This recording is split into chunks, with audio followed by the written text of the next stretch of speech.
This is Joe Pugh for IFLTV. We are here at Trinity House. We've just had the official announced press conference for your son, Johnny Fisher, against Dave Allen, the rematch back at the Copper Bosch. Big John, you happy to get this over the line?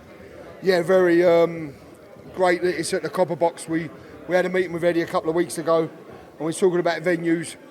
And yeah, you probably could have gone into a bigger stadium, but the Copper Box is where it's going to be. The Bosch soldiers love it there. We've got the bat and ball before, the bat and ball after, the whole venue. It's just going to be a great night. And the fans are what make it. The fans are what make boxing. Let's be truthful. You can have all the best fights in the world, but without the fans watching it and cheering it on, it's like playing a football match in front of empty stadiums. There's no good. We need the fans. Yeah, look, this is going to sell out like straight away. Eddie already said you've ordered 3,500 tickets. Busy few months for you, fucking from your living room, mate.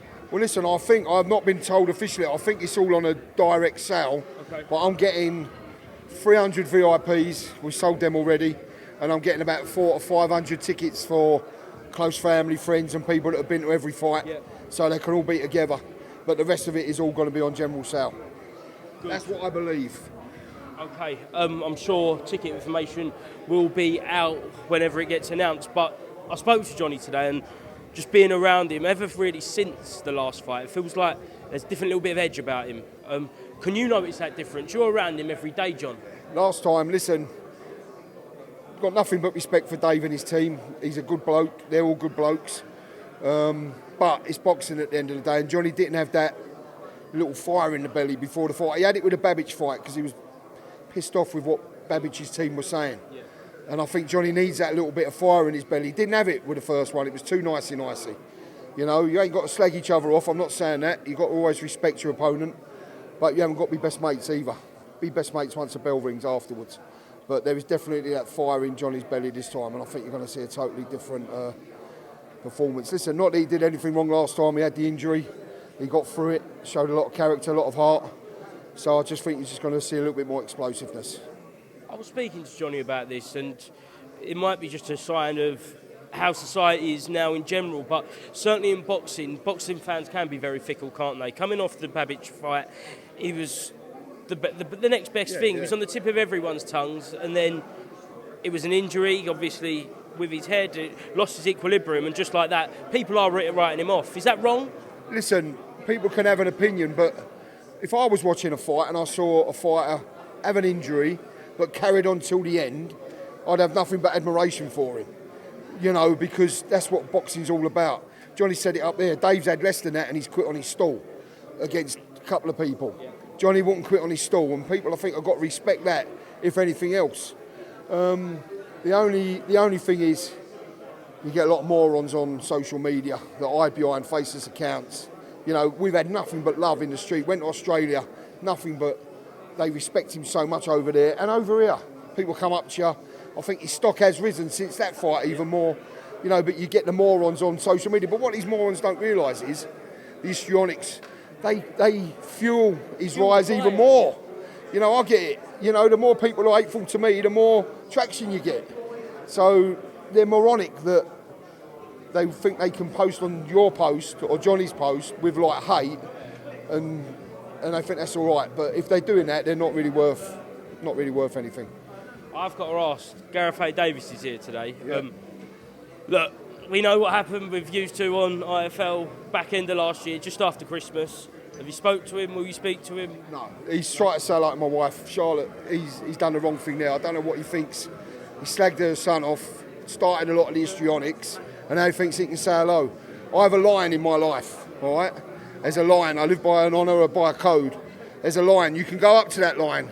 You can put your foot over it. You can dangle it, and I'll still be all right with you. But once you cross that line, there's no going back. And I live like that. I'd rather die than go back on the way I live my life. All right? I think you've got to have code, you've got to have honour, and you've got to be respectful. Once people cross the line, there's no going back. I think that's a little bit of an Essex thing, John.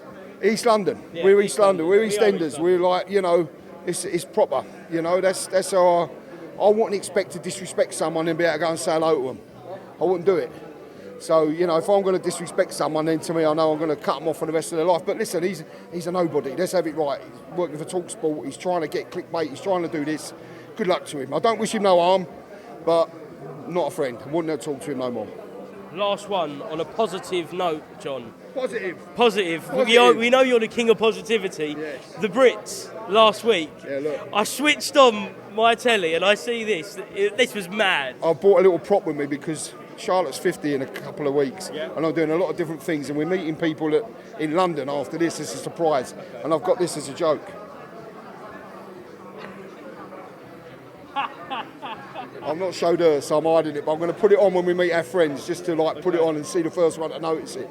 The Brits was amazing. Jack Whitehall, what a legend. But listen, Danny Dyer, we was invited to the premiere of the Marching Band. I couldn't go, I was too busy.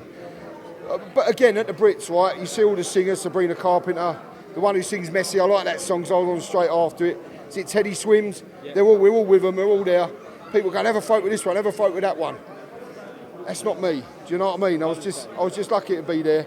Nice to say about the Chinese order, because that means something to me. And just glad that people enjoyed it.